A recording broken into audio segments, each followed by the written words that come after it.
त्यानंतर भावकीचा बांध कोराय गेले 2 वर्ष. हा, हेच चाललंय. जोपर्यंत भावकीचा बांध कोरत नाही तोपर्यंत माणसाचं आयुष्य पुढे जात नाही आणि माणसाला करमत नाही. तुम्हाला सांगतो, जगत असताना माणसाचा सगळ्यात मोठा शत्रू हे दोनच लोक असतात. पहिली असते ती आपली भावकी आणि दुसरी असते ती माणसाची जात. तुम्हाला ईर्षीरच धरायची तर टाटाची धरा, अंबानीची धरा, मोदीची धरा. त्यांनी जातीची आणली नाही म्हणून तुला राग नाहीये, तुझ्या पोराच्या आधी आणली म्हणून तुला राग आहे.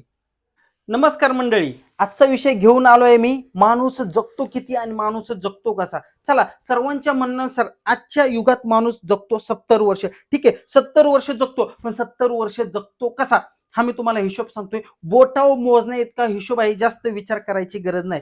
पहिलीच गोष्ट, 70 वर्ष जगतो त्यातले 35 वर्ष गेले झोपायला, राहिले 35 वर्ष. विचार करण्यासारखी गोष्ट आहे ना. 70 वर्ष जगला म्हणजे 70 वर्ष माणूस जागा राहणार आहे का? नाही ना. 70 वर्ष जगला, 70 वर्षातले 35 वर्ष गेले झोपायला, राहिले 35 वर्ष. काय करायचं 35 वर्षात?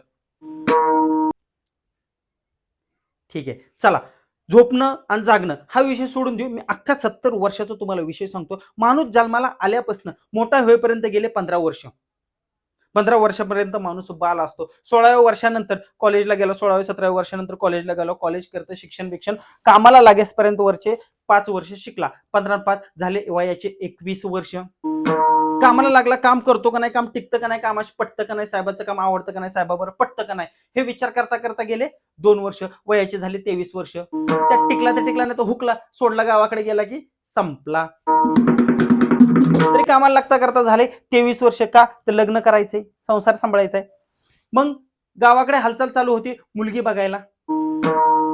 आजकालच्या काळात मुली मिळत नाही. मुलगी मिळता करता पाहता करता गेले 2 वर्ष. झाले वयाचे 25 वर्ष. तरी 2 वर्षात मुलगी नाही मिळली. अजून मुलगी मिळता करता, लग्न जमता करता पुन्हा गेले 2 वर्ष. वयाचे झाले 27 वर्ष. 27 वर्षानंतर कस तरी भेटली. त्यावेळेस भावकीनी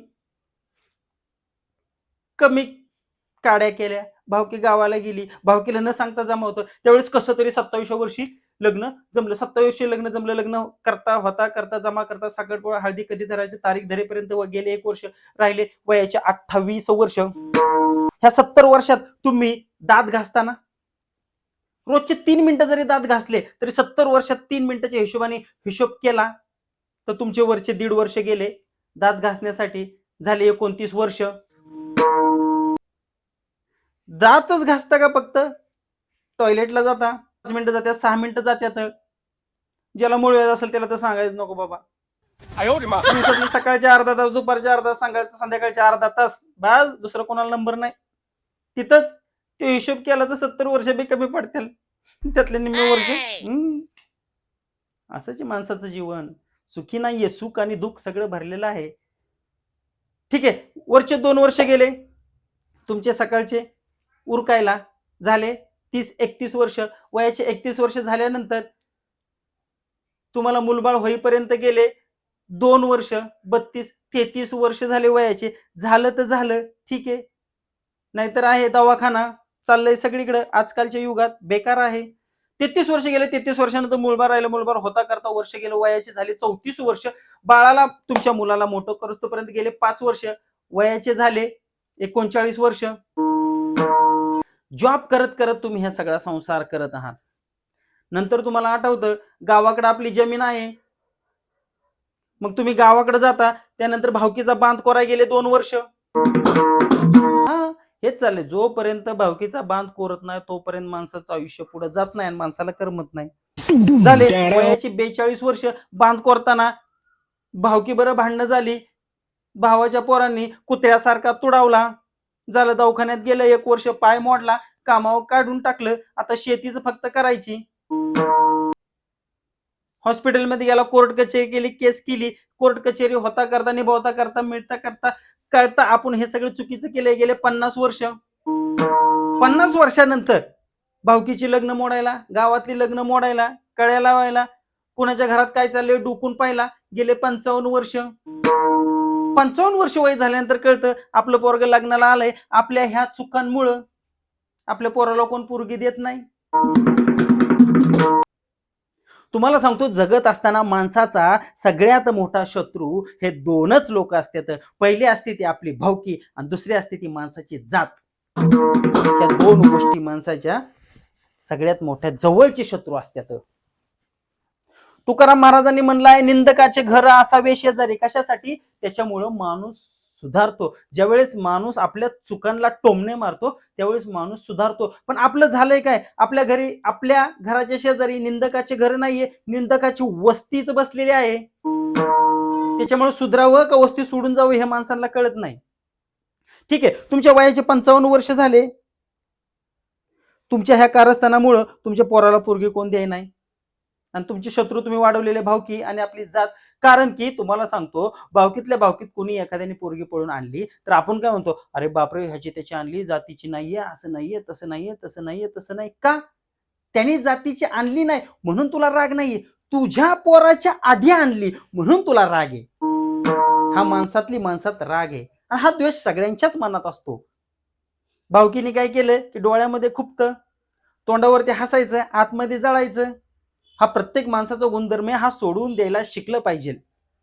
माणसासारखा लोभी प्राणी नाही. माणूस हा जगात सगळ्यात मोठा लोभी प्राणी आहे आणि सगळ्यात मोठा दुसऱ्यावरती जळणारा प्राणी आहे. कुठेही राहा, माणूस जळताना नेहमी शेजारच्या माणसावरच जळत असतो. अरे दुनियामध्ये जळा ना, तुम्ही अंबानीवर जळा ना, जळा अंबानीवर. अरे अंबानीकडे एवढा मोठा पैसा कसा? मी अंबानीवर जळतो, आता मी अंबानीला मागे टाकणार, कमवा ना पैसा.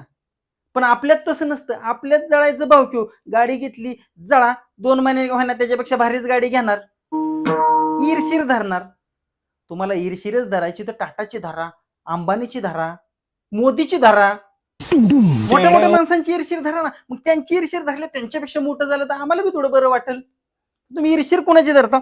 माणसाचा एक स्वाभाविक गुण आहे, माणूस कुठेही असू द्या, जर गावात असेल तर भावकीची ईर्षीर धरतो, जर कामात असेल तर कामातल्या माणसाची ईर्षीर धरतो, जर दुसरीकडे कुठे राहिला असेल तर त्या शेजारच्या माणसाची ईर्षीर धरतो, दुबईत राहिला असेल, दुबईत त्या शेजारी कोणी त्याची ईर्षीर धरतो. माणसाची सवय आहे, ज्या माणसाला ते ओळखतो त्याच माणसाची माणूस ईर्षीर धरतो. पण असं होता कामा नये. आपल्यापेक्षा कितीतरी लोक मोठे आहेत, त्यांची ईर्षीर धरा, मोठं व्हा ना. ठीक आहे, आपण कुठपर्यंत आलतो? आपण आलतो वयाच्या 55व्या वर्षापर्यंत. वयाच्या 55 वर्षानंतर कळालं आपलं पोरग लग्नाला आले, आपल्या पोराला कोण पोरगी देई नाही. तुझा बांध करून करून भावकीत भांडणं झाल्यामुळे पाय मोडलाय. मग पोराला पोरगी बघता करता होता करता तुमचे झाले 60 वर्ष, पोराचे लग्न लावून देता करता झाले 60 वर्ष. तुमच्या या गुणांमुळे 60व्या वर्षी सुनबाई घरात आली. तुमच्या 60व्या वर्षी सुनबाई घरात आली. सुनबाई घरात आल्यानंतर वर्षभर तुम्ही नीट सांभाळली, किंवा सुनाने तुम्हाला वर्षभर नीट सांभाळलं. तुमचं झालं 61 वर्ष. सुनाला सासूचं सासऱ्याचं काय पटा नाही, सुनाने बाहेर काढली. झाले 4 वर्ष त्याच्यात गेले, आत राव, बाहेर राव, गावाला राव, देवाला राव. झाले वयाचे 65 वर्ष झाले. वयाच्या 65व्या वर्षानंतर जे भावकीने मोडलेला पाय, आजार आणि तुमच्या गुणधर्मामुळे तुम्हाला आलेले अंगीभूत सगळे आजार, त्याच्यामुळे तुम्हाला बेड पकडावा लागला. 5 वर्ष नुसतं आ पाणी, आ आ.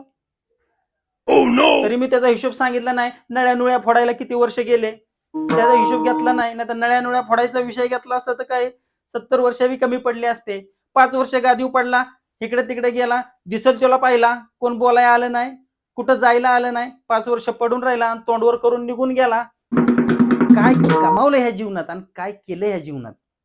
म्हणून लोकांना सांगतो, मी 70 वर्षाचा जरी हिशोब सांगितला असला तरी कुणी असू द्या, तुम्ही असू द्या, आम्ही असू द्या, मी असू द्या, त्यो असू द्या, ह्यो असू द्या, काका असू द्या, मामा असू द्या, अंबानी असू द्या, शक्तिमान असू द्या, स्पायडरमॅन असू द्या, कुणी असलं, पृथ्वीवरती प्रत्येक सजीव प्राणी देवानी हा करारावरती पाठवलेला आहे. अहो तुमचा आमचा करार आहे, पण देवाने कुणाचा करार किती वर्ष झालेला याची गॅरंटी नाही. कुणाचा 20 वर्षाचा, कुणाचा 40 वर्षाचा, कुणाचा 50, 60, 70. हा करार फक्त देवालाच माहिती आहे कुणाचा करार किती वर्षाचा आहे. त्याच्यामुळं जगताना स्वाभिमानाने जगा, प्रेमाने जगा, माणुसकी धरून जगा. लोकांचे वाटोळे करून जगू नका, लोकांचं वाईट चितून जगू नका. जो काय करार आहे तो देवालाच माहिती आहे. जेवढे काही दिवस जगणार आहात तेवढे प्रेमाने, सुखाने, आनंदाने राहा. हेच तुम्हाला या माझ्या काव्यातून, या माझ्या भाषणातून सांगण्याचं एक उदाहरण आहे.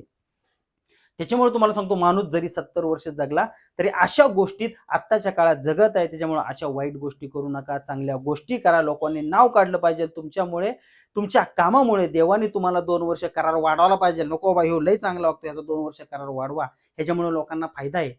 अशा गोष्टी करा आणि अशा गोष्टीतच जगा.